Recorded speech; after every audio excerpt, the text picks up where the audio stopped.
I see those big, bright, shiny red trucks just a-trucking down the road.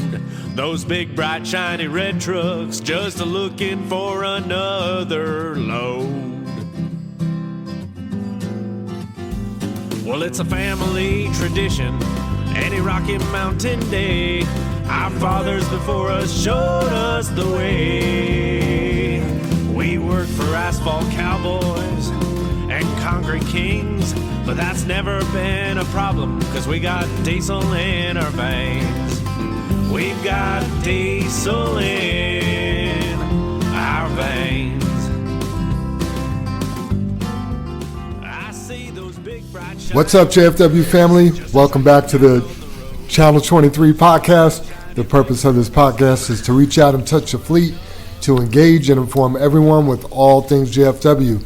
Good morning, Jim White, Brother Dave White, and Super Dave Weldon. Good morning, everyone. Yeah, good morning, everybody. Good morning. What do we usually do now? I think we say the pledge, right? Let's do it. Let's pledge up. I pledge allegiance to the flag of the United States of America and to the republic for which it stands, one nation, under God, indivisible, with liberty and justice for all. All right. Father God, we thank you for the opportunity to go out and do some trucking today. We pray for the safety of our fleet, all of their families, and all the other families and individuals we come across on the road today. We pray for patience in making the good, safe decisions. We pray to be accident-free and that we all make it back to the comfort of our homes this evening. We pray for healing and 100% recovery for all of our family members that are ill. No matter what, we trust you, God, and it's in Jesus' name we pray. Amen. As a reminder, anything and everything you hear on today's podcast is not the opinion of JFW's. It is just the men in this room's expressed opinion. Episode 213 has 294 downloads. We are at 107,000 total downloads, and we have 931 followers. Are we going to have a pizza party when we get to 110? I hope so. I think I just need to order it. Do you like breakfast pizza? Have you ever had breakfast pizza? It's got scrambled eggs on it and white sauce and cheese. Really? I don't think I've ever had one either, Jim. Who has that? It's basically like a burrito, but a pizza. Does that make sense? Yeah. Where do you get this? Usually like a little gas station. Are they so it's the cardboard. Yeah. Are they next to the rollers? Yeah. Yeah, I'll go to 7-Eleven. I'll go get them. Man, with all the crazy stuff out of Minnesota and everything, there's a lot of news going on, and we're just not able to keep up with it all. But did you hear about what are you doing over there? He's already laughing. I just can't believe you're going there. Did you hear there's some local news out of Colorado? A woman attempted to cut off her boyfriend's ding-a-ling. She missed and cut his thigh, and they charged her with a misdemeanor.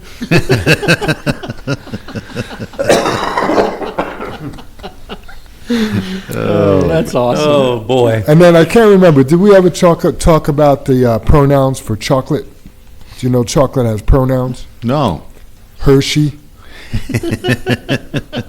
Hershey. Man. Jam, you dug into the book. Yeah. Good job. I got into a vein of a new source of dad jokes, man. They're awesome. I got a couple streaming in. That's good. Great. That's good. Mine are terrible. I'm just going to jump in and get them out of the way. Did you guys hear about the cool kids who ate their homework? Nope. Their teacher told them it was a piece of cake. Dang it. And then it was crazy. I went shopping this weekend while we were out of town. Both Janet and I did, and we were at a secondhand store. And I saw a guy there with one arm. I don't think they're going to have what he's looking for.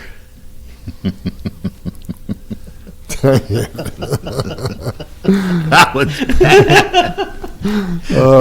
Get it, Dave? Secondhand store? Yep. See how much I'm laughing? That's why I went. Get him out of the way. Yeah. Somebody beat those. Jam, do you still have your bird?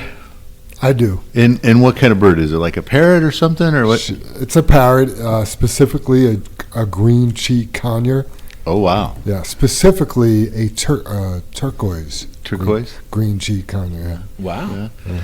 was lady of the day. She wanted to get a pet for her kids, and she goes to the pet store and she sees a sign for a parrot for sale, and they have 3 prices. One's $250, one's $100, and one's $15. And she's like, God, I like a bargain. What's up with this parrot? Guy goes, well, the parrot spent some time in a brothel, and sometimes it says inappropriate things. She's like, God, I like a bargain. I'll try it. Here's $15, and she takes the parrot home and walks in the house, and the parrot goes, hell yeah, new brothel. She kind of giggles to herself and says, oh, yeah, this is okay. And so her 2 teenage daughters come home, and they walk in the door, and the parrot goes, hell yeah, 2 new girls. And she tells the girls the story, and they all kind of laugh and giggle together, and husband walks in, and the parrot looks at the husband, hell yeah, Pete, I haven't seen you in weeks. Oh, that's great. Let me tell you, the one for $250 is still a bargain. Those are expensive. Yeah. That's good, man. I decided to go with some football jokes today. Being as we're in the midst of it, right? Some donkey jokes? The end of the year.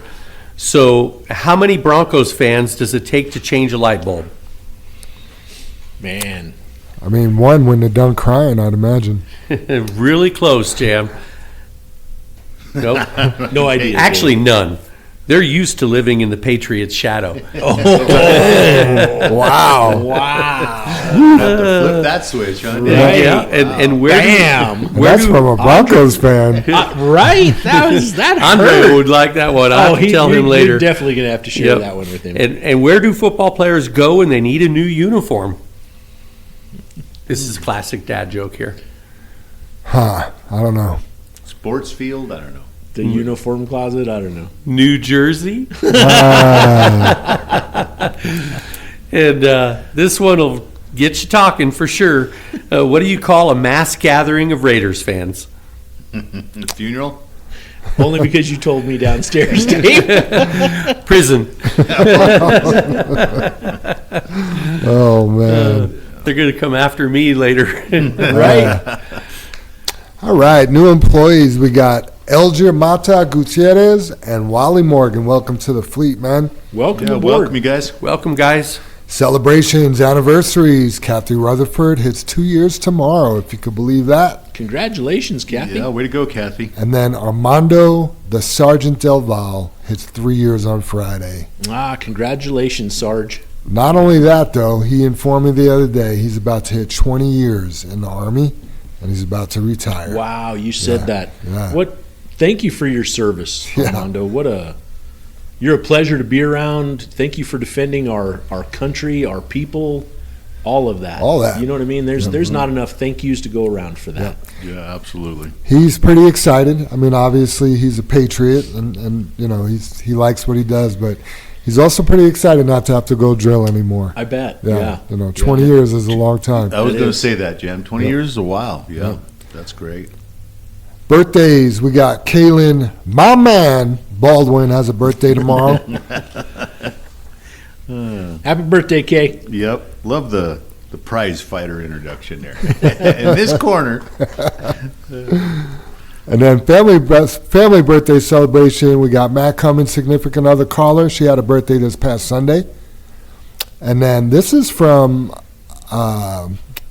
Linda. Hi, Jam. My daughter Kendall started listening to the podcast weekly since she started working at Performance Equipment. Wednesday, podcast day, is her birthday. Can you add her to the family birthdays, please? She's an amazing young woman, and I'm proud of her. I am so proud of her. Happy birthday, Rooster. Oh, that's awesome. Yeah, Happy that's birthday, great. Kendall. Yeah. Glad you're listening, Kendall. Happy Yep. birthday. Yep. And then Performance is the one that has the lime green on the I think equipment, so. right? I think so. Yeah, up off I-25. Maybe. Yeah, Yeah. I'm pretty sure. And then I'm sure they'll straighten me out if I'm wrong. Kendall will let us know. Yep. Yeah. And then speaking of veterans, Fabio De Gaetano, his son Lohan has a birthday tomorrow. Yeah. Happy Fabio's birthday. almost coming Happy birthday, back, Lohan. isn't he? Isn't he back in February? I thought he was due back in February. I mean, whenever. It seems like he's been gone since February. Yeah, it seems a long It's time. been a while. Shout outs. I want to give a shout out to my safety team, the Next Level safety team. We are running a 95 safety score and a 97 efficiency score. Ooh. We are not number one in safety. There's a 96 in safety, and then the rest of us are tied for second. But we are number one in efficiency with a 97.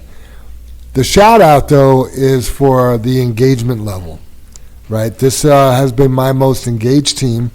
You know, when I ask them to review videos, they get it done. And they're engaged in the chats, and yeah, it's been nice. That is great. So, thank you. Gosh, that is just great. Yep. You know, the thing about that is, a year ago, basically, couldn't get this done. You know what I mean? It was going to be impossible. Yep. And how hard and all the other stuff, and you have all those groups with those kind of scores, Jan. Yeah. I mean, it is fantastic, and Yep. you know, no matter what anybody says, and it's not people are not saying it, but we're better. We're just plain better. It's Absolutely. it shows up. It's been great. Yeah, Yep. absolutely. Kathy wants to give a shout out. She sent this last Wednesday, actually, but we were actually already recording. I didn't see the email. So she says, "Hi, Jam. I want to give a shout out to Andre Gordon and Matt Sr. I went out to my car last night, and my car would not start. I cannot tell you how scary that feeling is for someone who does not know about cars. All these crazy thoughts going through my head. But both Andre and Matt jumped my car and told me that all I need is a new battery, which I went that night to replace. Such a relief such a relief to know you could depend on your coworkers. A great group of guys. I am so grateful for the help." That was a little bit of a tongue twister. Isn't that great? That is great. It is just. That is just JFW family right there. Absolutely. You know what I mean? It just. Yep, so true. Yep, absolutely. Yep, Super Dave made that comment last week in the chat. We're not coworkers, we're family. Family. Yep. Yeah. Yes, sir. I want to also give a shout out to OCL Cervantes for jumping in on a poorly loaded Corals trailer. Dave pointed it out the other morning, said, "Hey, you know, OCL's got this load. It's been loaded bad, and he's going to need a little help. You know, just pull it by the dumpster." And honestly, I just kind of guided him back to the dumpster. He jumped right up there, shoveled it off, Oh, wow. flattened it out, pushed his tarp back, and was gone in no time. So That's great. great job, OCL. And the attitude was really nice. He was super. Yeah. Yeah. He was aware there was an issue. He wasn't just going to get in and go like that. Right. Because when he backed out, we were across the parking lot from each other, and I just saw it, and I just immediately started walking to him like, this can't go like that. You know what I Right. mean? And there were some extenuating circumstances how it got here like that, but that's another story or another job to dig into, right, Jam? Yep. So great job, OCL. Thank you. Great job. Thank you so much. Yeah, I think it could be in the discussion topics here, but on that load and then having the trucks parked in the shop and stuff, we had our first. I would say it was a good group of cold days there. You know, just please remember on the the cooler stuff, even if you're up at the pit, knocking the load down a couple tons instead of trying to haul 26 or 27, knock it down to 24 or 25. Going to make it a lot better for you and the truck and everything else. You can keep it off the tailgate if you need to. You can keep it out of the front of the trailer so it doesn't freeze. You don't have to be a greedy gravel hauler on those cold days. It's just going to save you some time from the other problems. Yeah, it works against you. It does, Dave. Yep. Yeah, good way to put it. Yep. Agreed. You guys might want to write that down. It could appear on a test later. Sorry. All right. Robert Pinkard sent me a message this morning, Morning Jam. I like to do a shout out for a good friend of mine, Jason Snyder. He drives for Fiore Trucking. He listens to the podcast and tells me he learns a lot about laws and rules from it and wants me to tell you guys that the research and knowledge you all present is very helpful, and he encourages other drivers to listen too. Yeah, that's really nice. Thanks, Robert. Yeah, And brother. thanks, Jason. Yeah, Brother Absolutely. Dave was just telling me that story, and I thought, that's cool. When you can help somebody out, and that's what we keep telling everybody. This podcast is for everybody and try to make us all better. If this is Absolutely. I love go trucking here, go trucking someplace else. It's trucking. I love hearing when other folks that don't work at JFW, but they're truckers, listen to the podcast, because really this is really our brothers. I mean, we're talking to truckers. We're all in the same industry, and right? It's universal. Right? How can we be better? How can we bring a better name to our industry? Yep, absolutely. Dustin Curry wants to give a shout out to Brett Carter in 0083 for helping him out with his tarp in Salt Lake. So thank you, Brent Carter. Yeah. That sucks. That's not a good place to That is not. Right? have a tarp. It's a little That's far just away. just next door. Big Country wants to give a shout out to everybody on the snow crew. Thank you for coming out at the moment's notice. It was unexpected, and we got it done flawlessly. Oh, that's great. Yeah, typical kind of Colorado weather, or the way our winter's been going. Wait 15 minutes and it changes. They called for it Friday. They called for it Saturday, and then we got that skiff, which was supposed to be less than an inch, and it was some places got a couple inches. Yeah. I don't know. It was a weird storm the way it rolled in, and We just haven't had a normal one yet this year. nothing, Dave. You know nothing what I mean? is normal. Not, yeah. Hey, they're calling for 5 inches of snow, and it's going to start at 10 p.m. or Yeah. whatever. Yeah. Yeah, we haven't had one of those yet. It has definitely been weird. Yeah. Brother Dave, do you have any shout outs? Kind of just a shout out to everyone that weathered the storm. And I'm not talking just here at JFW, but man, across the nation. Jim and I just had the radio on this morning, and there's still 100,000 people without power. And I'm going to say in the Midwest. I think the program we listen to is in Tennessee, maybe. Yeah, that's where they're yeah. out of. And man, it's just rough. That is rough. It feels like it's a different, I don't know, time we're in with all these power outages. It's like it just doesn't seem right. You know what I mean? And I don't know how else to explain it. There's more at hand. I feel more Government. games being played. Yeah, I don't know. Well, this storm was unique in a way that it started precipitating, and then it turned to ice, and then it turned to snow.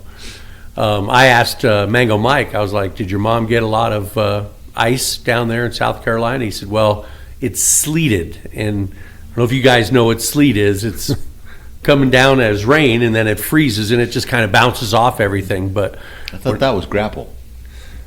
Sleet's mushy. sleet is more Mushy. frozen rain, but when It's I like was a kid slushy. growing up, A slushy is sleet. Sleep, yeah. sleet is not slushy. Sleet is frozen raindrops. Okay. I mean, literally, that rain comes out of the cloud, and then it is frozen solid by the time it hits the ground. Gotcha.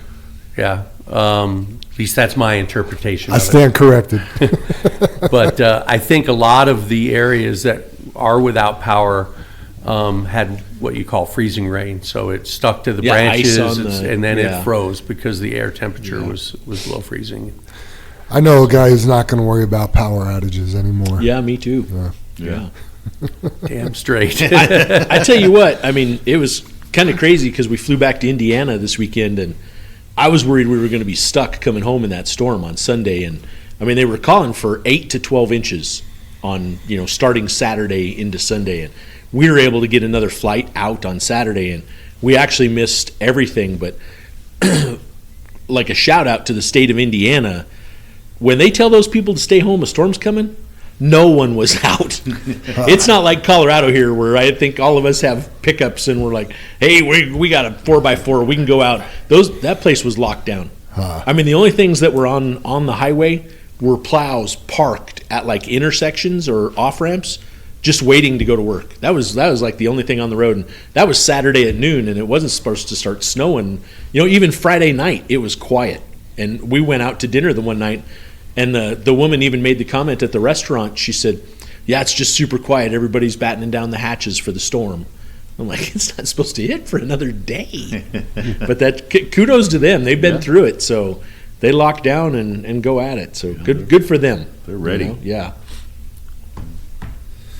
Any other shout outs? I just a couple, but I wanted a kind of a personal one for Joanne. Man, she's just, and we've mentioned, switching to McLeod and doing all that kind of stuff. And we're trying to get the W-2s out this week, and I know all of us have been sick in the office and everything, and I know she's not feeling good this week, but she's she's just got a lot of grit, and I wanted to make sure she heard it from me, what a great job she's doing, and trying to get all the work done, plus payroll out and all that. And then also, I think we kind of mentioned it last week with the help with the party, but Ryan, she just steps up. She's just jumped in there, you know, a young person, but a go-getter, not afraid to help and not afraid to, you know, stay late or anything like that. So, you know, obviously we got to get this week because they got to be put out. I think by Monday is the 2nd at the very latest, but hopefully in the next 2 days we send out, you know, W-2s and all that kind of stuff. But yeah, we just, behind the scenes, there's so many, really, honestly, there's so many people here behind the scenes that do things that we don't, you know, again, we talk about being, you know, driver support, but there's a lot of support for our support. Right. You just don't hear about it. So, yeah, thank you, Joanne and Ryan and everybody upstairs, and Deb, you know, Kathy. Yep. Good. Shout out to Ryan. Also, she makes a hell of a snickerdoodle cookie. Right? Exactly. Oh, shout out to stuff. Kathy too. Kathy brought us some cookies last week. Yeah, So- yeah, she did. I very told nice. her. I told her thank you for the cookies. Yeah, the chocolate chip ones, right? John, Yeah. that were up there. Yeah, awesome. All right, let's roll. Or any other shout outs before we move on? I'm good. No? All right. Let's roll into the discussion topics. Brother Dave, do you have your I do. Let's start there. Yeah. It's I'm going to play a clip. Oh, wait. No, we decided to move it to safety topics. Oh, Sorry. okay. We're going to roll into the salt squeegee loads and the ice kicker loads we've been hauling. We've been doing a lot of that stuff lately, and it's super, super important.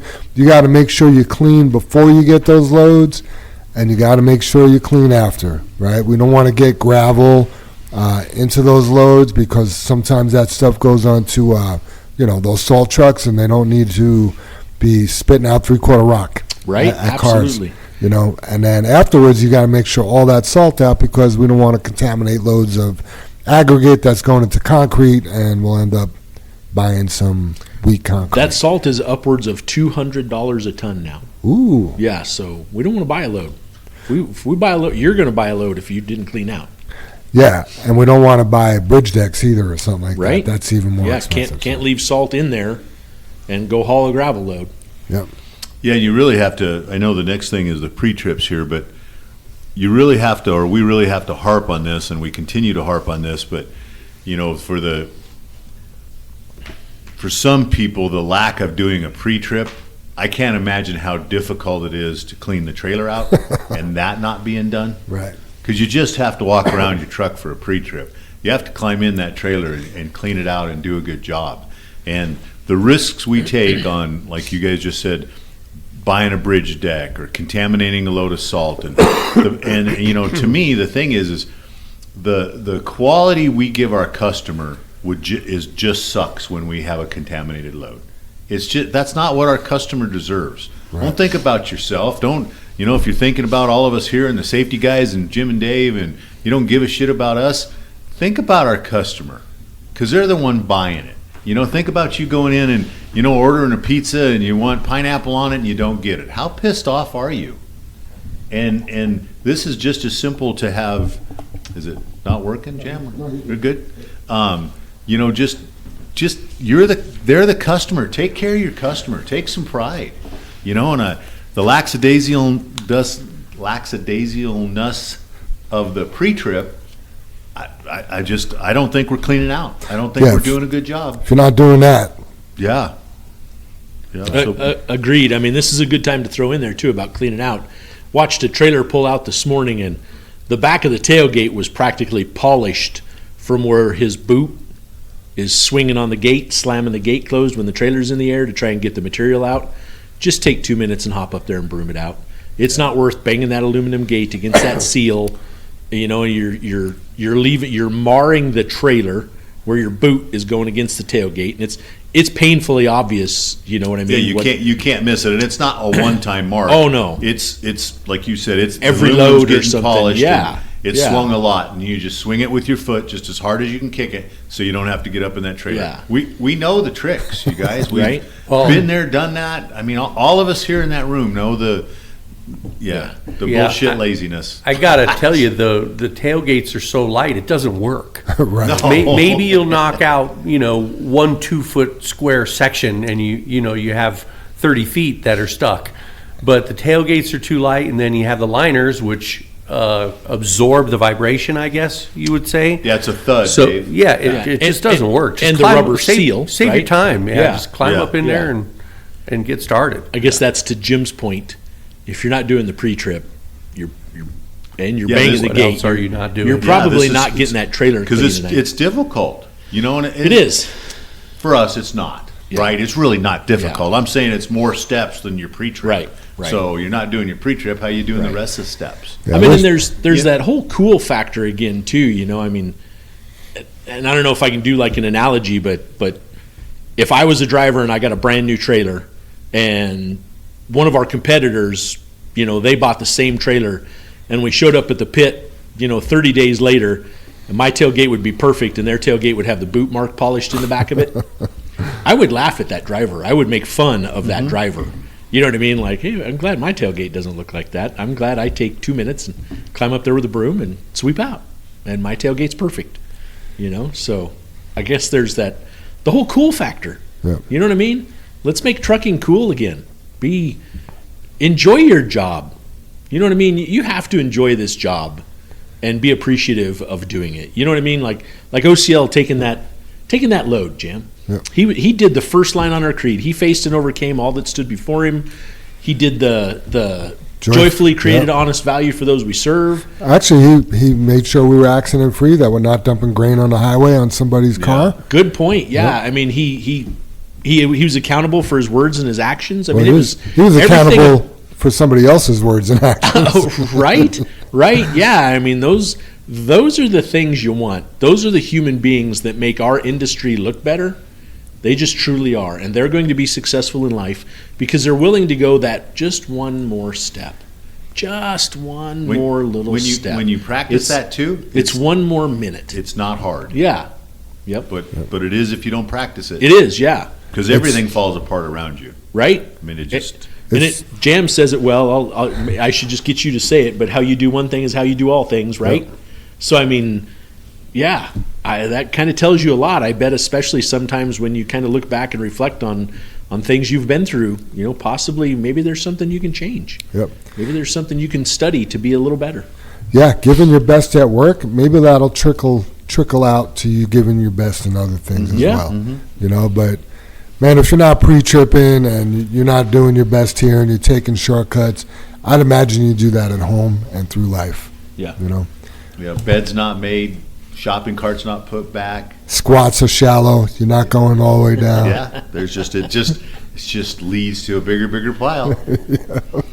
And I know I mentioned it last week, I think, because after the year-end party there, but you want to talk to somebody that's got a great attitude and looks, you know, not how long it takes or, you know, how hard it is and just goes and gets it done is Ghost, Gilbert Benny. Oh, yeah. He's got an attitude. I've talked to him several times, talked to him at the party. It's just easy going. He's like, not how long it takes to get there. Enjoy the trip, getting there. You know, and that's enjoy the trip getting there, pre-trip. You know, clean out your trailer. You're giving value to yourself, to the customer. You know, your truck's pre-tripped, and we have all the mechanics here, dying to fix them. You know, that's their job. And yeah, we got to do it, guys. Yep. You know. Yeah, rack your weights when you're done with them. Yeah. Put the shopping cart away. Yeah. Ooh, we haven't been on that one in a minute. Yep. We definitely got to get better at the pre-trips, man. It's tough rolling here in the morning, and Jim and Dave are already parked in their spot, and the radio's just blowing up with your lights are out, or your tailgate's open, or you haven't done this. And I don't know if it was this morning. I think it was this morning, or yesterday morning, you said, I shouldn't be the one seeing these things wrong with your truck. You're the one driving it. I said You're that this morning. Yeah, you're the one doing the pre-trip. You should be catching these things, not me. And Right. it's so true. You know, it's Yeah, I got to say, it's not just the pre-trip, it's your post-trip. clearly. The post trip's the main one. That's the one that Yeah. you catch these things, Yeah. and then you can just ride it up. If Right. you got a broken wire. Right. You know, the pre-trip should be bada bing, bada boom, and out Yeah. the gate. But it's the post-trip you got to spend some time on. Yep. Yeah, and we solved a lot of problems on a lot of the tail lights. not a lot of the taillights don't work. We had a gentleman this morning, one of the drivers this morning, the taillights don't work, and he said he thinks they're working when they do the automatic test. And it is very hard when the four-ways are flashing to pay attention that the tail side is not going out. That bulb, when you run that test, that bulb needs to stay lit continually. All the time. It's either flashing or it's lit. Yeah. It's flashing or it's lit. And how we notice it is a lot of you guys come out of here. I just got to interrupt you, Jim. I'm totally sorry, but the marker is bright, or it's lit. Yeah, the turn signal is very bright. Brighter, yeah. So you need to Yeah. distinguish the difference between the two brightness levels. Is what I just want to get that yeah, in there. Yeah, I guess what I'm like. Yeah, just like you're saying, Dave, is when the bulb flashes, it should never go dark. Perfect. Otherwise, your tail lights are not working. Yes. And they look like they do. I get it, you guys. I get it. That bulb's lighting. Yeah. But the tail side of that's not working. And Right. what happens is when you guys leave in the morning, it's really obvious. You turn on your turn signal. A lot of you guys do to turn out in the driveway or turn at the end of the street. And that's the only thing working is a turn signal. There's no lights underneath the trailer. There's nothing on the back of the tractor. We're like, well, the tail lights are all out. And So- we've had problems with those trucks breaking a wire. Yep. And most of them are fixed. We've solved I that. guarantee you, we've got a broke wire on Yeah. it, but it needs fixed. Yeah. We have lights on. If there's a light on the truck, it needs to work. Yep. Absolutely. You may want to write that down. That's DOT. Yeah. Yeah. If you have a light, it's got to be working. Yeah. Yep. And whose responsibility is that? The driver. The captain of the ship, man. You are I the mean, captain of the The ship. one running into the iceberg. At the very least, if I was a driver leaving here in the morning, the last thing I would want to hear is your guys' voice come over the radio and tell me what's wrong with my truck. Right? I mean, whether I care or not, I don't want to hear it from you guys. Right? I want to get out of the yard here and just at least fly under the radar and not hear about it. Right? I mean, one of the things, and again, I'm just bringing it up because, we just flew to Indiana last weekend. You guys know how cold it was last Friday when that's when I flew out. I mean, it was like 10 degrees outside, right? We were shut down. We weren't even really running. We had a couple trucks out. That was it. And it was almost cold enough. It was snowing, but it was just the moisture in the air. And I'm standing there on the little gangway to get on the plane, between the concourse and the plane. And I'm just about to get on the plane, and that little side door opens where they come up and sometimes grab extra bags or whatever. And it was the captain, and he had all his gear on, man. He was covered up. He was just coming in from doing his pre-trip on that plane. And I was like, thank you for looking at this plane as you fly 500 miles an hour and you try and land this thing and take this thing off. Thank you for looking at the tires. Yeah, thank you for looking at 200 the people landing on board. gear. Yeah, thank you for Souls, that. yeah. But here's the deal, Dave. That one truck, we have interacts with way more than 200 people a day. Way more that we're around. And we're not looking at lights. We're not looking at brakes. We're around 10,000 people per truck a day, I bet. Just the people we're interacting with on the highway. Those are our external customers, and what you do and how you're doing your job reflects on them, and it makes us look bad when you're not. So, think about that captain. I was so thankful. I bet he had 5 layers of clothing on and stuff to keep from being wet, and it was reflective, and it was orange, and he had the little plastic thing around his captain's hat, and the whole 9 yards. And I was just like, oh my gosh, thank you for doing your job. Thank you so much. Makes me feel better when you're landing on a snowy runway that he can reverse the jets and the landing gear didn't collapse and the tires didn't blow out when we hit the pavement. So, Along the lines of the pre-trips and catching stuff and we keep talking about it, but it's not getting better, is cleaning out behind your drip trays. I know the drip trays aren't in the greatest spot, and if you get loaded from your driver's side, a lot of times the loader I watched it happen to JR up at pit 21. The loader, literally just the whole first part of the load just went right into the drip tray. from the passenger side, Jim? From the passenger Yeah. side, yes. Yeah, Not the it driver's sucks side, when my you're- bad. Yeah. Yeah. But you should be looking at that when you get loaded. If you're getting loaded from the passenger side, I would definitely keep an eye on that.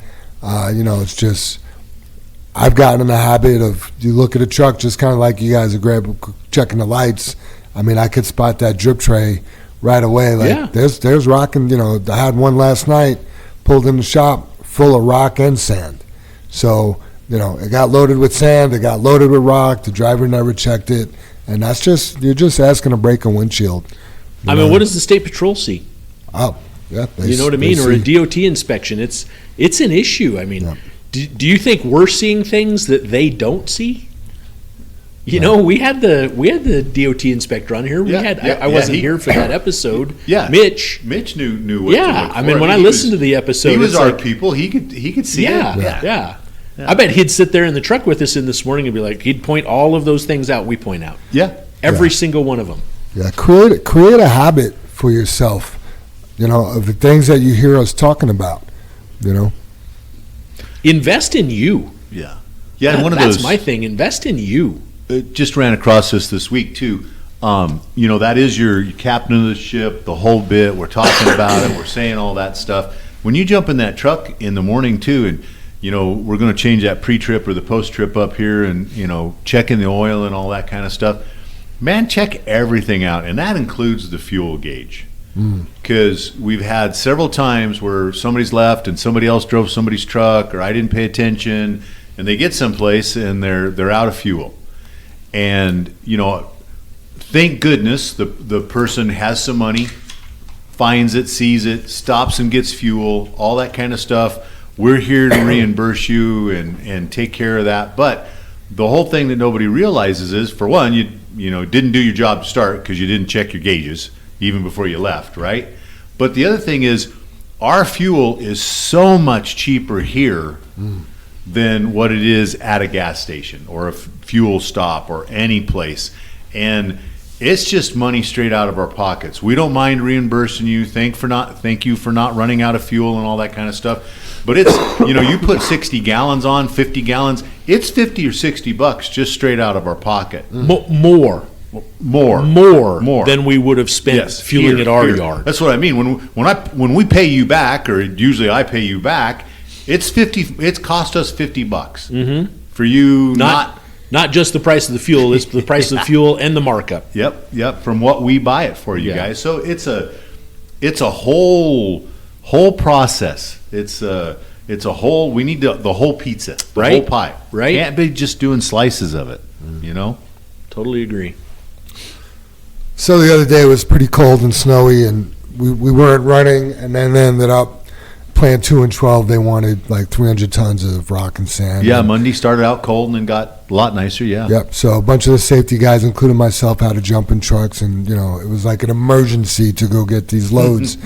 So anyway, I got to experience something I haven't experienced in a long time, and it's something that we call the yellow iron syndrome. And the yellow iron syndrome is referring to the load operators or anybody that runs a yellow piece of equipment. For some reason, I don't know what it is, but they get this syndrome. It's like a disease almost. And it's not all of them. Like if you get loaded at Ragsdale, those guys seem to not have caught the disease. They're not sick. But other places you go to, it's like it's in their blood that they got to be a jerk, right? Yeah. And it wasn't super bad with me, but I could just tell, like I almost felt bad, like for our people to have to deal with that, because we preach giving our very best. We preach, positivity and having a good culture, and then you get up to, pitch 21, and I'm sure that loader operator is a nice guy, but, I watched, the truck ahead of me get loaded and talk to him. No response. Our driver said thank you, or our safety director said thank you. No response. I get loaded. Hey, thank you. No response. Like, how hard is it to say no problem or have a nice day? And then I pull off, and there was a Calabrese truck that's getting loaded behind me, and he didn't pull up, far enough, and all of a sudden that CB radio and that loader worked, telling the guy all the things he did wrong and how when he comes in here he needs to pull up until he hears a horn.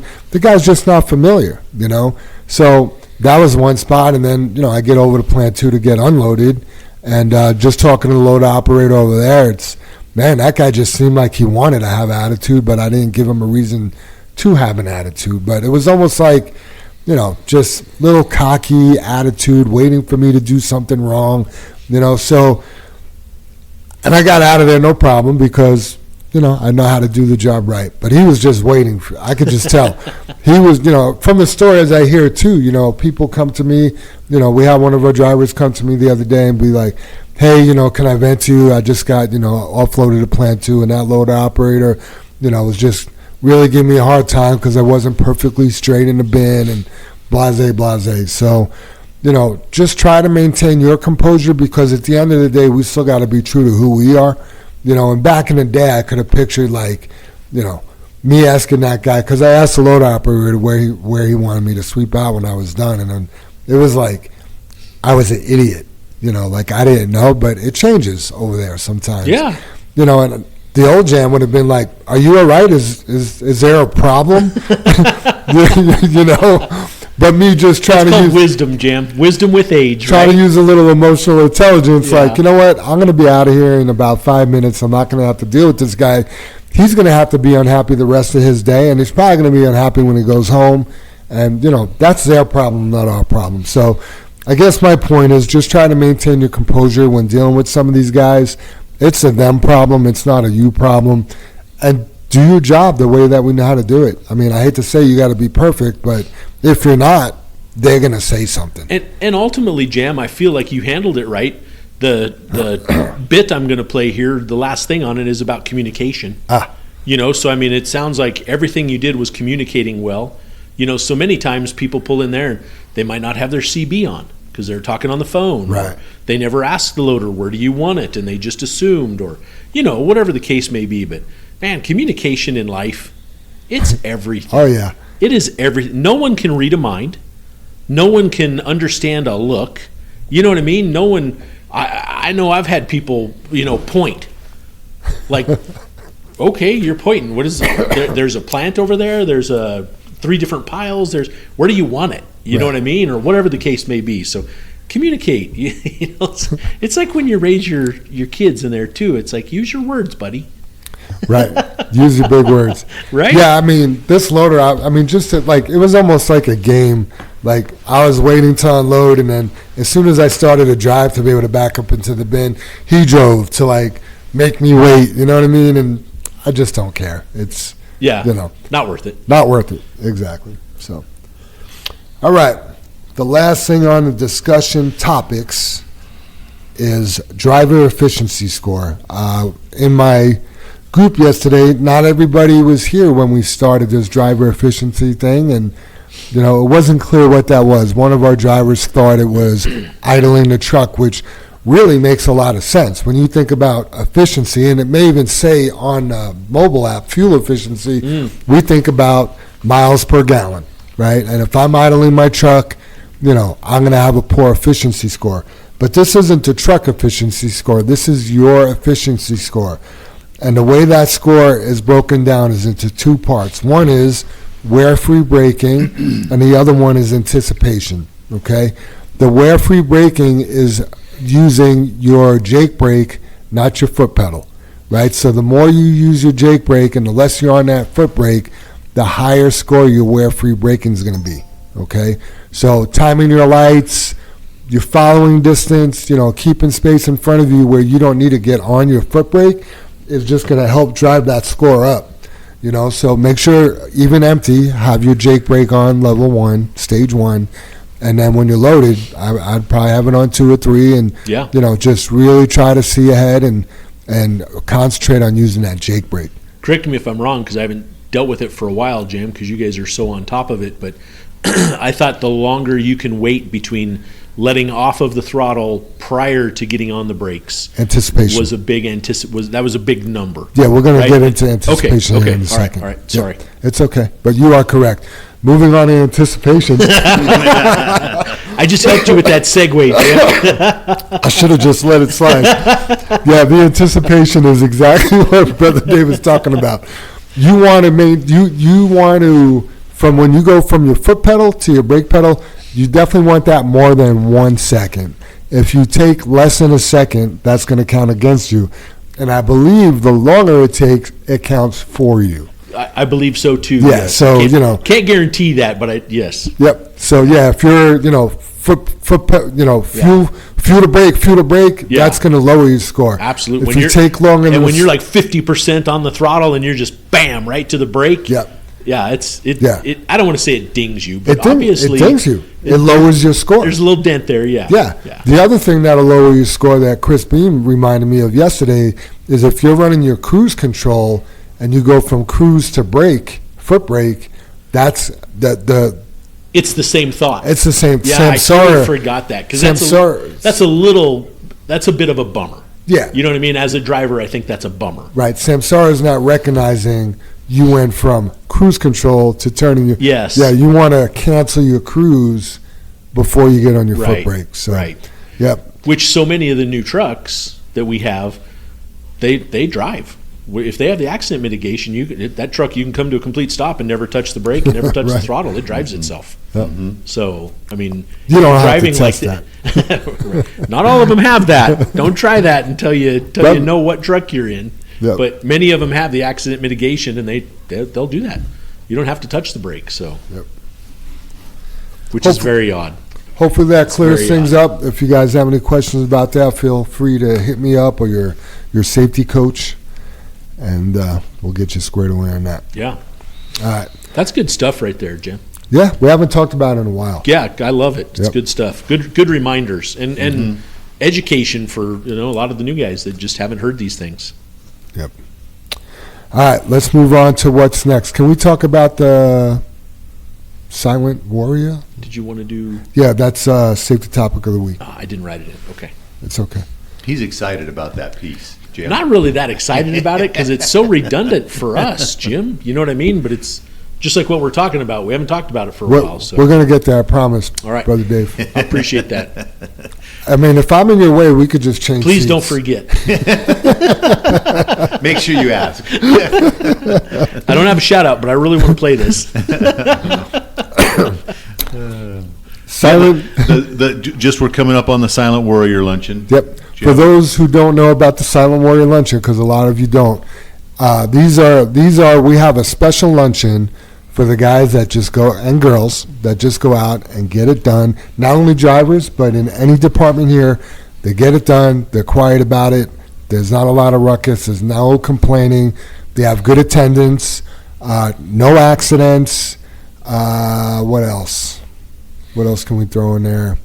No accidents, good attendance. You have to be here at least a year. So if you haven't been here a year yet, you're not eligible for this. Yeah, no Yep. no call-ins from the public. No calls from no the- yep. complaints from our customers, and we just talked about it, like the yellow syndrome. It's tough not to, pop your gasket. Yep. And because you're tired of being treated that way. Yep. So yeah, it's a lot to be a silent warrior. There's a lot of things involved. Yep. And it's pretty cool. We send out some secret invitations, and you get invited, and you bring your truck in around noon. You come to this great luncheon, and usually there's good food, and then you go back to trucking when we're done. Yeah. So it's a nice way to celebrate you guys. Absolutely. Any news coming out of Yard 23? Just a little bit more of the same, or? Yeah, we were just talking yesterday, Jim, that we were throwing up the walls and pouring this and pouring that, and painting, and it just going so fast. The doors, they're big things, and we're down to the details. Nice. The stuff's getting framed, and they were talking about drywalling, and we're picking lights, and it's just really going to be slow now, I think, and Yeah. you won't see the change. The mass change. Yeah, you know what I mean? They're inside grinding every day. Yeah, there's multiple a lot. crews, Yeah, so. yeah. When it'll be. when are you guys going to ask us about like colors for the office and stuff like that? I think we're.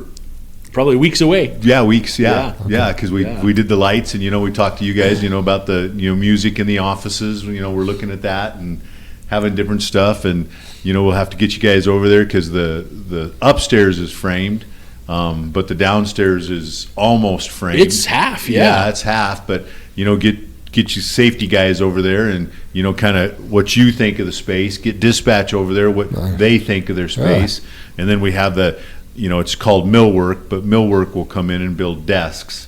Oh, wow. A built-in desk, I guess, Oh. or however, custom. I don't know, whatever you call it, but Nice. along with the cabinets and the desks, so Sweet. that we can be as efficient as possible. We got we were talking about doing when you walk in, and then around dispatch, there's going to be a drop down. What's it called, Dave? Why am I'm drawing a blank on the Soffit. The soffit, drop down soffit, but it'll have TVs on the inside facing dispatch. That will have all the trucks, on Samsara up all the time. That'll just be how it's wired or set up. The other one will have the security cameras around the yard, so they'll see if somebody's out on the scale or in the fuel island or down the street, or just to help dispatch out. Nice. Just the Will that also be in that would be nice to have in the in the safety. Yep. We have a TV set up in safety, and they're all asking us, the TV, you guys watch Netflix or something like that? Like, nope, we don't do that. We have Samsara, we have the cameras, we have things we're doing on it, training, all that kind of stuff. I watch Netflix. So it's just all those details. We laid out the locker room and like the break room upstairs for everybody. The mill work will be in, and we're doing some countertops and pop machines, and just trying to things can be done later, but you're trying to do them all in one shot. Sounds amazing. And work on the details. Good stuff. I can't wait to see what we forgot, Jim. Right. Because you're not going to know till you're there, and you're like, man, this is a bummer. Yeah. Why didn't we? How come this TV doesn't have Netflix? We went by an office yesterday, and they're just with the advance of all the technology. They had new LED lighting, or it's LED lighting, but it's just to replace like the fluorescent lights right here above us. But it's a single tube, and it's really bright. But you look on the top of it, and you can have soft white and bright white and blue, and you can have all these colors, and then you can make it shine upwards as it also shines down, and yet it's I'm going to say it's cheap or reasonable compared to some of the other lights out there, and it's just technology. And it's no bigger than my company radio, but it's 3 feet long. Yeah. Wow. Yeah, That's cool. It's crazy. Good. I like that. Good stuff. Yeah. Nice. I'm excited. All right. Questions from the audience. Justin Courier wants to know, can we get some spot mirrors put up at the micro breweries so they don't have to keep crawling up and down the ladders? I find it odd that he's crawling up and down the ladders instead of climbing them, but I don't know anything about it. Well- I haven't been to one. I've been to one, and it was a tipper, so I haven't loaded out of a silo. Got it. I don't even know what the mirror is going to look at. What is the mirror? Inside the load, inside the inside trailer. our trailers. Yeah. Kind of like at Coors. See if it's time to move up or back up or. I didn't know it loaded that fast. I need more information. All right. It is time now for the safety topic of the week. Am I up? Brother Dave, do you have anything? I do. No, I just ran across this. It's 7 essential skills for truckers, and it was just it's actually a video, but clearly we're going to listen to it, right? So I just found it as a great reminder or refresher. It's things we talk about every single week, but it was just a different point of view, and they kind of put it in regards to a new trucker. And I think no matter how many years you've been doing this, you need to look at this job as you are a new trucker, because it's so easy to forget the things that we talk about, and you get complacent. And we had an accident yesterday that it's going to wind up costing us $30,000, and it was all based on complacency. Yeah. Not intentional, not anything, but damn, sucks. The cost of things. You think groceries are expensive? There isn't anything you can buy as far as parts or trucks or components that isn't just quadruple what they used to be. So anyway, here's just a 6 minutes. So sit back, enjoy. Here we go. I'm sure there are a lot of people that think truck drivers have it easy. All they have to do is drive a truck from one place to another, right? Wrong. Any trucker will tell you that it takes a certain kind of person with technical expertise, safety awareness, and social skills to have a successful trucking career, which will take time, but it helps to start off on the right foot. As a new trucker, try to follow and master these 7 tips, tricks, and essential skills to have a successful career. vehicle operation, defensive driving techniques, time management and route planning, adverse weather conditions, load securement, regulatory compliance knowledge, and communication. Let's start off with vehicle operation and defensive driving techniques. If you're just starting and looking into CDL training, make sure you choose a CDL school that offers a comprehensive one-on-one CDL training program like ours here at CNS Driver Training Center. A good CDL program is the best starting point for any trucker. For vehicle operations, you really need to know your truck inside and out and become proficient in operating all its systems. Some key areas to focus on are pre-trip inspections. These are required by law to ensure safety and regulatory compliance. You need to conduct full pre-trips each time you drive, but focusing on the most common issues like brake systems, tires, lights, and cargo securement is a good rule of thumb. Mastering backing and parking maneuvers can be the hardest thing to learn for many new drivers. Basic maintenance knowledge. You don't need to know how to fix your truck or anything, but you need to know the basics like putting on tire chains, hitching a trailer, or just filling and replacing fluids. And last, operating specialized equipment such as lifts or refrigeration units. Another thing a good CDL instructor will teach you is how to drive defensively. If you're already a defensive driver in your daily car, that will carry over to trucking nicely, but just know that a semi-truck is a totally different beast. And unfortunately, other drivers just don't understand that. Driving defensively will help you avoid accidents by being more aware of potential hazards from weather conditions to distracted drivers. If you have any questions about getting your CDL, you can call, email, or fill out the form below, and one of our CDL instructors will help you out. Some tips your CDL instructor will likely mention include keeping a safe following distance. Staying 4 to 6 seconds behind other vehicles is a good rule of thumb. Scan the road ahead and know your blind spots. Slow down. You should always be driving the speed limit, but if you run into bad weather or bad road conditions, slowing down is the safest thing to do. Saving those extra few minutes is not worth the increased chance of an accident. And always use your mirrors. You need to know where traffic is around you at all times, so make sure to check your mirrors frequently. After you're good and comfortable with driving, start to focus on time management and proper trip planning. This can reduce unnecessary costs or even delays that might lead to missing deadlines or deliveries. When planning your route, you should be considering things like traffic patterns, rest stops, and even weather conditions. So a few good habits to have are factoring in required rest breaks and sleeping requirements, monitoring fuel efficiency and potential detours, and familiarizing yourself with routing restrictions like low bridges and weight limits. A lot of trip planning can be simplified by using a trucking-specific GPS that calculates routes based on the size and weight of your truck, warns you of weather conditions, upcoming weight limits, steep grades, and even sharp curves. Obviously, trip planning won't eliminate all issues, but it will definitely help set yourself up for the best possible outcome. If you're the guy that's skipping pre-trips, speeding, and trying to figure out your route as you go, you're just asking for trouble. Next, we're talking about adverse weather conditions. As we all know, the weather can change quickly, so truckers are always prepared. A few adverse weather driving tips are reducing speed in rain, snow, or fog, using your headlights when visibility is low, increasing braking distance in wet or icy conditions, and understanding how extreme temperatures affect tire pressure. Lower temperatures cause tire pressure to drop, whereas in higher temps, it will increase. Next up is load securement and weight distribution, and these are super important. As a trucker, you need to make sure cargo is properly secured and weight is evenly distributed while in transport. If things are not secured properly, there can be weight shifts and even uneven weight distribution, which can completely change the way the truck handles.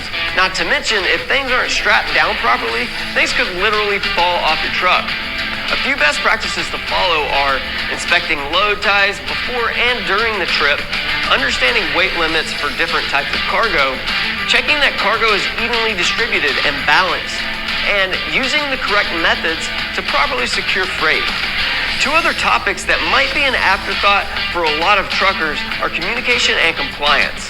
As a trucker, even though you're driving by yourself, communication and customer service is still a skill that needs to be mastered because you're interacting with dispatchers, clients, and even other drivers. And as far as compliance goes, well, the trucking industry is heavily regulated, so a new driver needs to understand the rules and regulations.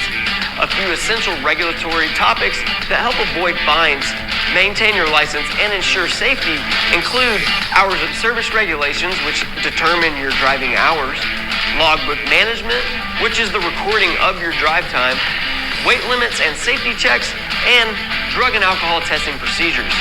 With that said, if you ever plan on starting your own trucking company, good social skills can go a long way. And if you're already up to speed on regulations, you'll be way ahead. If you have any questions or concerns about CDL training, DOT compliance, violations, you name it, give us a call, email us, or fill out the form below, and we'd be happy to help. Until then, subscribe to the channel and stay up to date on all the latest trucking news. All right, thanks for that, BD. I mean, it's all things we talk about every podcast. Yeah. Every single thing on there, and it just Yeah. you can't drive it home enough, right?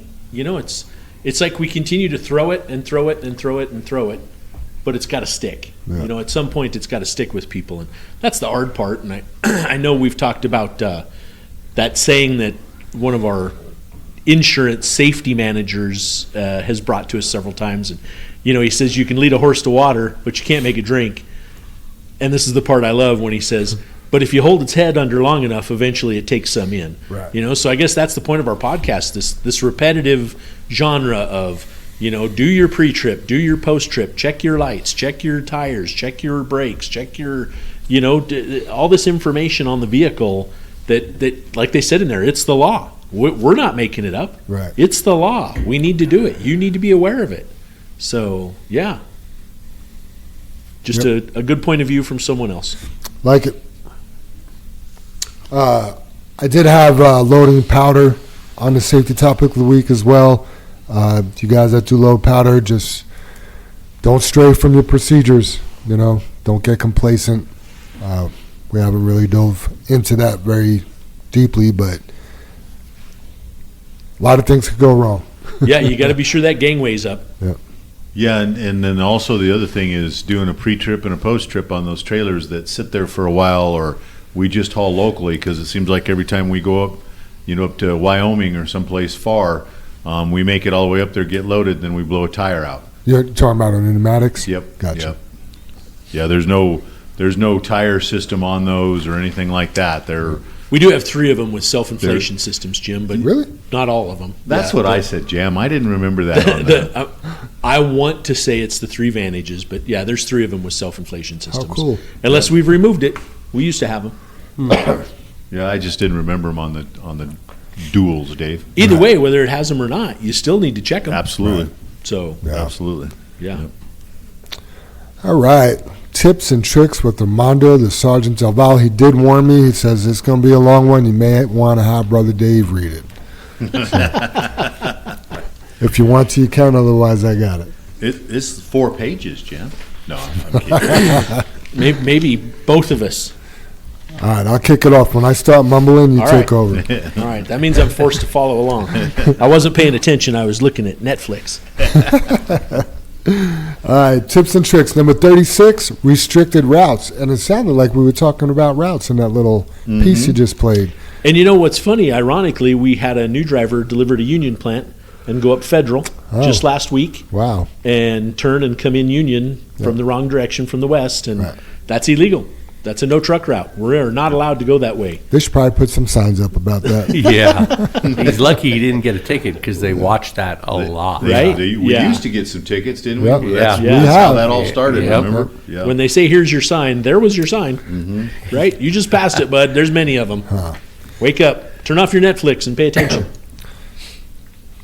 Quit your TikTok. Good morning, JFW family, and welcome back to another week of Tips and Tricks. Please remember that the purpose of these tips and tricks are just ways for us to be helpful, better, and safer drivers on the road. Let's be JFW professionals. Here are some reasons why we shouldn't always follow our GPS. I can tell you right now, sooner or later, if you always follow your GPS, it's going to take you to a restricted route.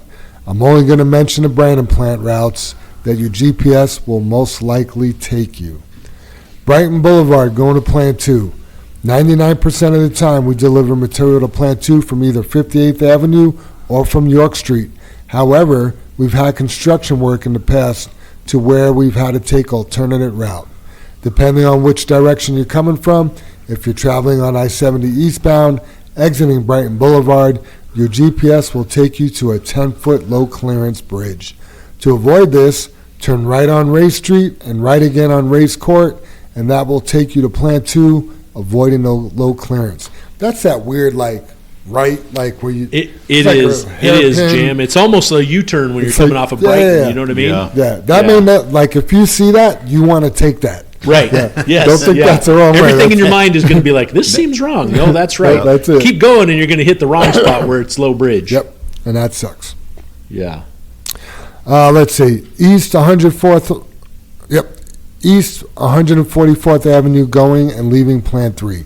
Again, 99% of the time you'll take Bromley Lane going to Brighton Road to enter Plant 3.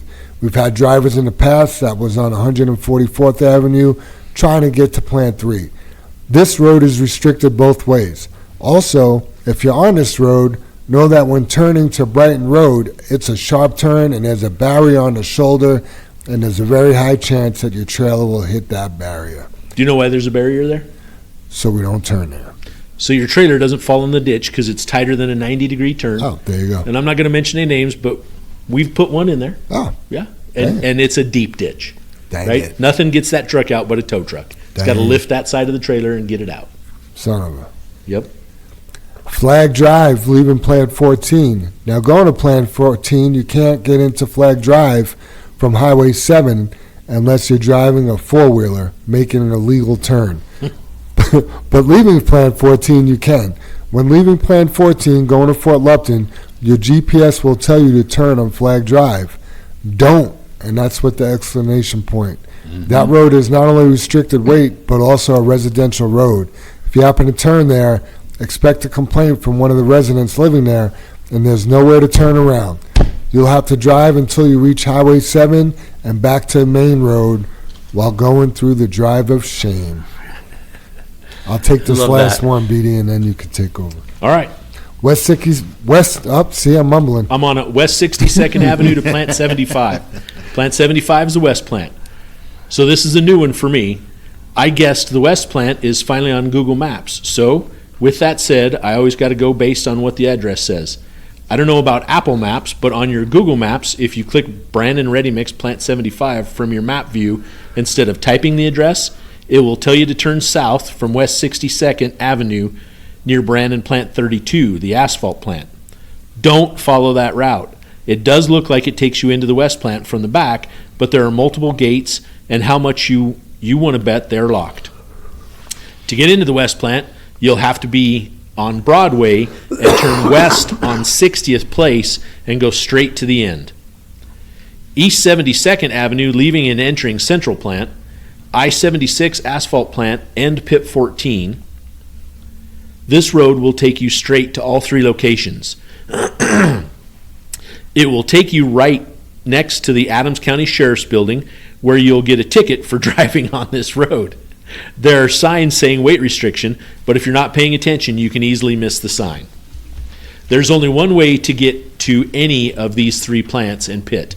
Take Colorado Boulevard from either direction, but preferably north from 244 or 74th Avenue. Federal Boulevard, going and leaving Plant 55 or Union Plant. We can all thank Brandon for this one.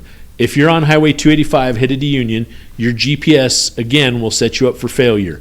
It will tell you to get off at Federal and turn onto West Union Avenue. There, you'll be driving through a few residential homes. Even when I was driving for Brandon, we weren't allowed to drive through there. Reasons why, from what I was told, is because long ago, a lot of mixers would get loaded and leave the plant by 4 or 5 a.m., turning left, disturbing everyone's beauty sleep with their monstrous engine sounds. People complained, Brandon lost. The end. So whenever you're on 285, just keep going till you get to Santa Fe, and from there you can get to Union. When you're leaving Union, always turn right. You'll notice two signs that say no left and no truck route with a left arrow. If you do turn onto Federal from 285, you can always just turn east onto Oxford, and that will take you back to Santa Fe. Please let me know on Connect Team what you think about this week's tips and tricks, and tricks. And thank you again. It's not just you, Jim. Thank you again for listening, for the positive feedback. Let's start doing things the JFW way. Until next week, Armando the Sergeant Doval, 0073. Together we can be better. Great job. Yep. Good one. Yeah, good job, Armando. Thank you. He is. I have to mention too, and I don't know, maybe you guys can call me old school enough, but after you work a little bit here, why are we using our GPS? Right. I mean, To know what time you're going to be there. right?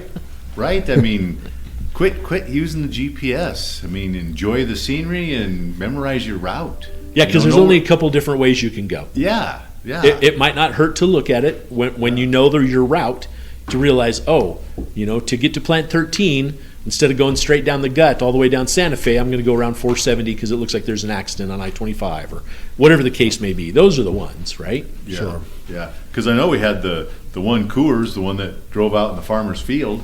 I was just following my GPS that night. Oh, no, that was a good road. Yeah, that was a great road. Yeah, till it S-turned abruptly. What about the 10-foot jump you did to get on that road? Don't remember that. Oh, boy. Yeah, there was a tow wrecker bill and pulling him out and Yeah. dragging him back out of the field. No doubt. Yeah. What do you think, Soup? Want to hit us with that high road hauling? Sure. Awkward. Did I do something wrong? This Do I week's have- High Road Hauling is again touching on current events. I'm sure if there's any Broncos fans out there, they will identify with what I'm talking about here. So Light bulbs? Jail? I moved on. I moved on from that. How do you maintain mental toughness when you're on the bench? I just cry. Right? I think probably some people do, and that won't work. Oh. Most people, when asked about the Bronco game this past weekend, will just reply the Broncos lost. They know the circumstances they were dealt were unbelievable. Their starting quarterback had just suffered a season-ending broken ankle, and their backup quarterback was thrown into the spotlight. Jarrett Stidham had not taken a regular season snap since Sean Payton decided to bench Russell Wilson during the 2023 season. And now he was starting in the AFC Championship game. How can someone possibly handle that kind of pressure? Everyone seemed to have, at least on the surface, great confidence in Stiddy, but why? Jarrett Stidham had been in the NFL for 6 years, but never a starter, even when he was a standout player in college. How on earth do you keep mentally strong and prepared sitting on the bench so long? How do you have confidence in yourself? What will you do if you fail?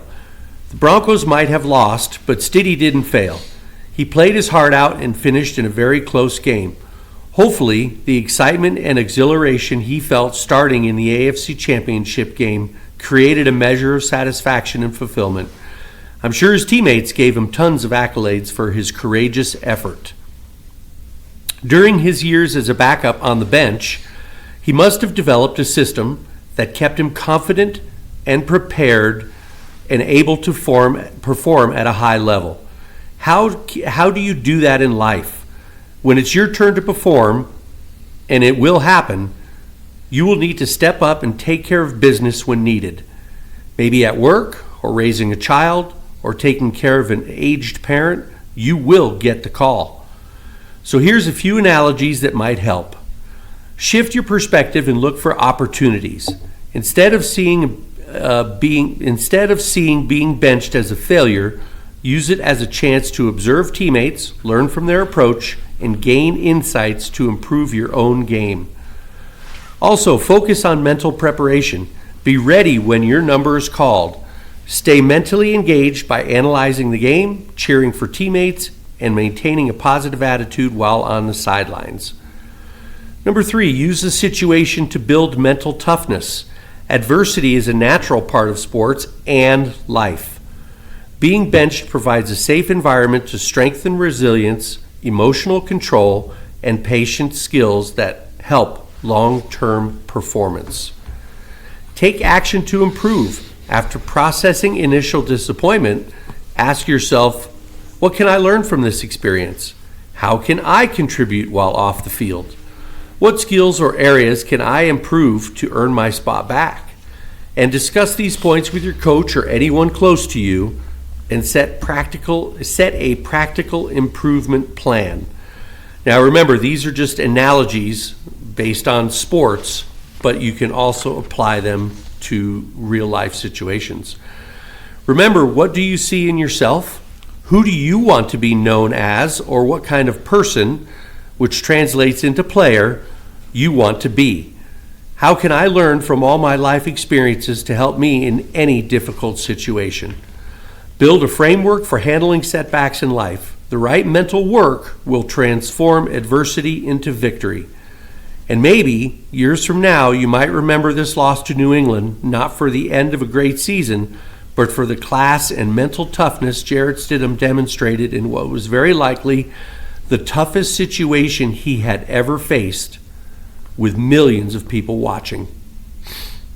And the quote this week, also taken from sports, mental toughness is Spartanism with qualities of sacrifice, self-denial, dedication.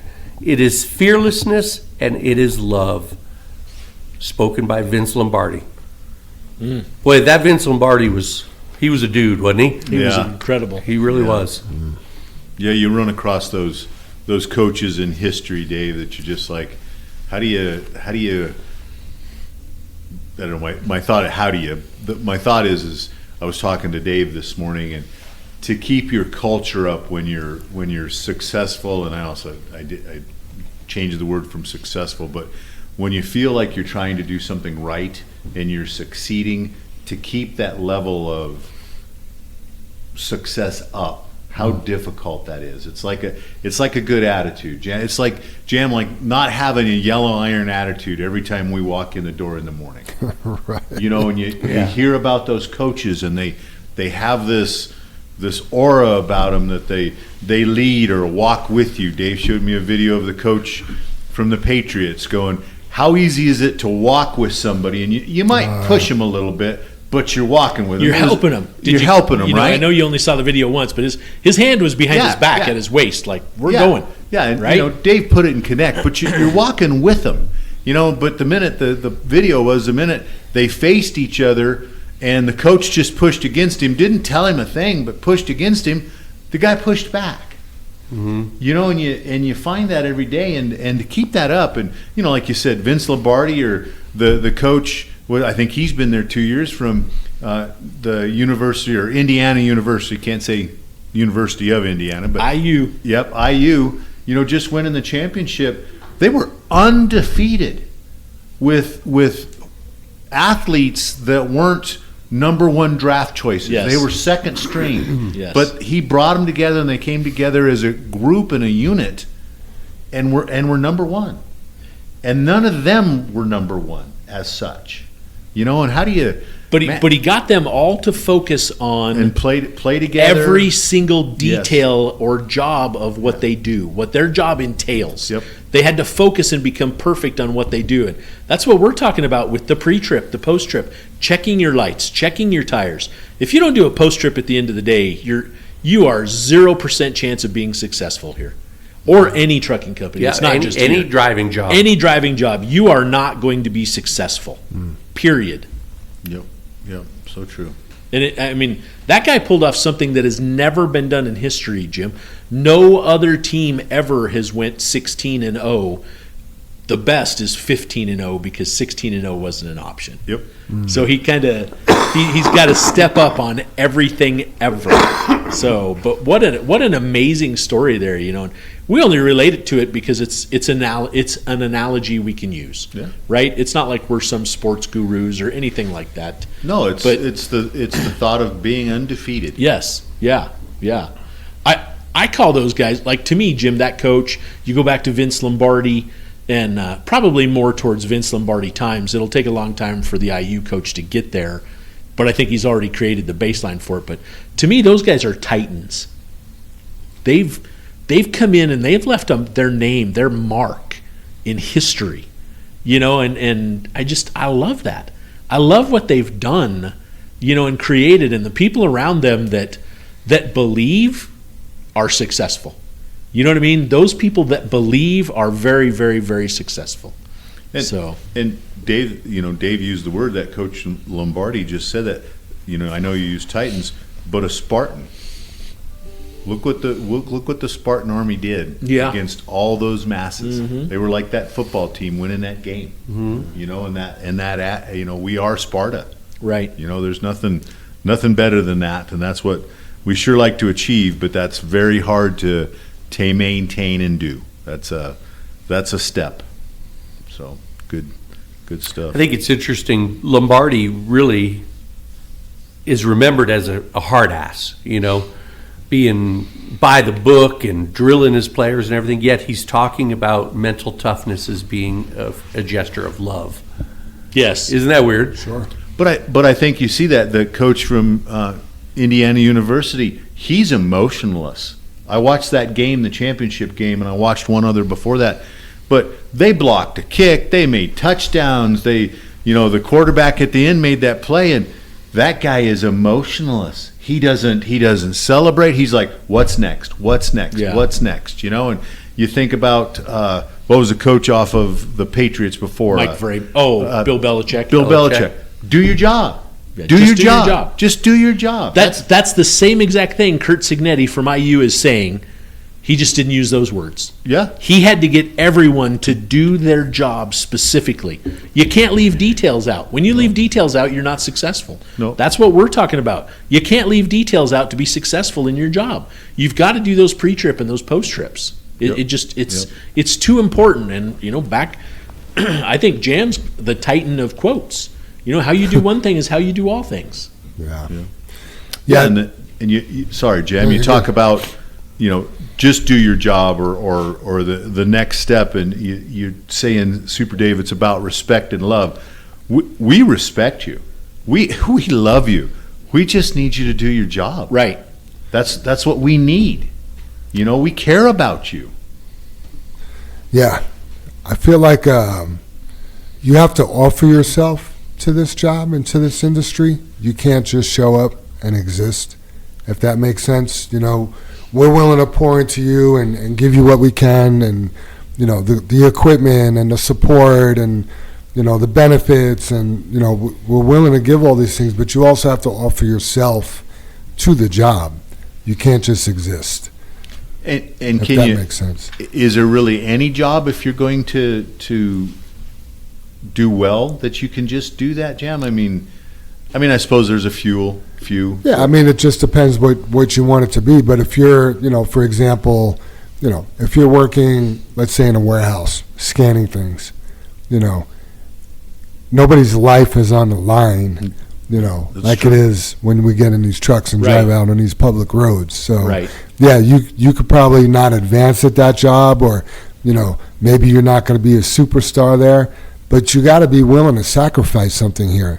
To do your job. You got to be willing to climb in a trailer and sweep out. You got to be willing to give your very best if you're going to be successful doing this job. Yeah. So. Yeah. I just think about the little pieces, like you mentioned the person in the warehouse. All they do is scan a package.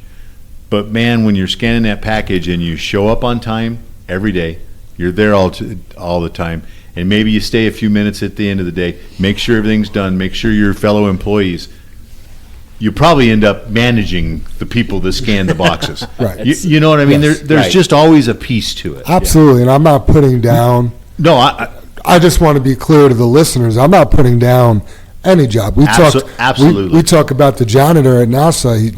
What did he do? He helped put people on the moon, right? Absolutely. Yeah. So I'm not putting that job down. I'm just saying there's a lot at stake in what we do. Mm-hmm. Absolutely. Yeah. Mm-hmm. So Yes. doing the minimum around here could get somebody killed. Yes. Yes.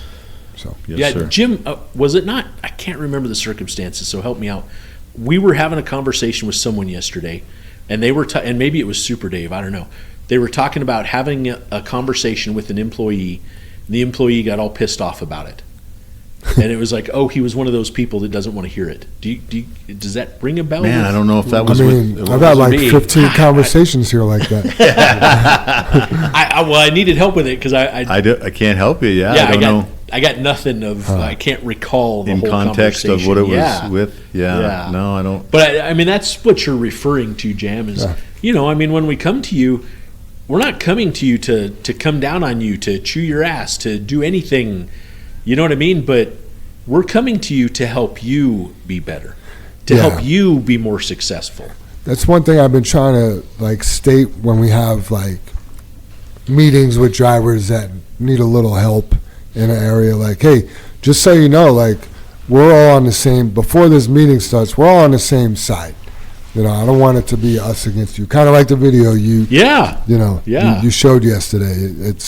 We're trying to help you along. You know, we want you to be successful here. We want you to have a good career. We want you to drive around with us without us bothering you, but we got to address these things. Right. You know, but we are on the same team. So that'll be my final thought, guys. I just had one that, and I know we got off on Dave's High Road Holland, but you know, I've seen a quote or a conversation about fear, doubt, something scary, that when you're in those situations, it might look like an ocean in front of you. But what if that ocean is just an inch deep, and you step out into it, and it might take you a while to get through it because it looks like an ocean. But the worst thing that's going to happen to you is you get a little wet. That's all there is, and you'll get through it after a while. And I think we, you know, like our creed says, you know, we face and overcome everything in front of us, before us, whatever it takes. And I think we just really have to embrace that sometimes, instead of letting, I'm going to call it fear, instead of letting the doubt immobilize us. You know, step out into that ocean and let's get it done. You know, it's only an inch deep, just a little bit of water. I like it. So, anybody else? Think of your decisions. Think of your decisions to do something or not do something, because they're both consequential. So make the right decisions, and you know, I guess I'll pull the Bill Belichick, do your job. Right? Soup, anything else? Nope. All right, everybody, don't forget to like and subscribe to the Channel 23 podcast. Hit that follow button. Tell all your friends and truckers about us. And let's say the creed and get on out. Let's do it. Together we face and overcome all that stands before us. Together we are accident free. Together we joyfully create honest value for those we serve. Together we celebrate our differences and respect those with whom we work. Together we are accountable for our words and our actions. Together we are the JFW family. All right, everybody, thanks for listening. We'll catch you next week. Be safe.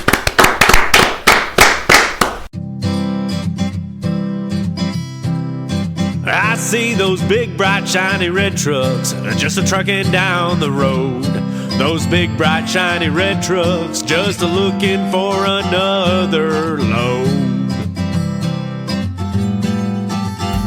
Well, it's a family tradition, any Rocky Mountain day.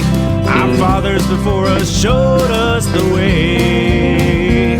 We work for asphalt cowboys and concrete kings, but that's never been a problem, cause we got diesel in our veins. We've got diesel in our veins. I see those big, bright, shiny red trucks just a-trucking down the road. Those big, bright, shiny red trucks just looking for another load. I hear there's a couple million tons to move. I see them everywhere. So you best get out their way and watch that sand and gravel disappear. There's another run to make. We gotta get it there on time. And we got what it takes to lay it all out on the line. We'll lay it all out on the line. I see those big, bright, shiny red trucks just a-trucking down the road. Those big, bright, shiny red trucks just looking for another load. Those big, bright, shiny red trucks got the best drivers in town. They got all the tools they need to keep that hammer down. When they hit them scales, they won't need to dodge them, won't need to duck them. They just keep that hammer down, and they keep that diesel trucking. Keep that hammer down, and keep that diesel trucking. I see those big, bright, shiny red trucks just a-trucking down the road. Those big, bright, shiny red trucks just a-looking for another load. They just keep them doors a-closed, keep them butts in their seats, 'cause those customers are calling, and those red trucks can't be beat. They've gotta put the hammer down and pick up another load. Get it off the ground, keep them eyes open and on the road. Keep them eyes open on the road. I see those big, bright, shiny red trucks just a-trucking down the road. Those big, bright, shiny red trucks just looking for another load.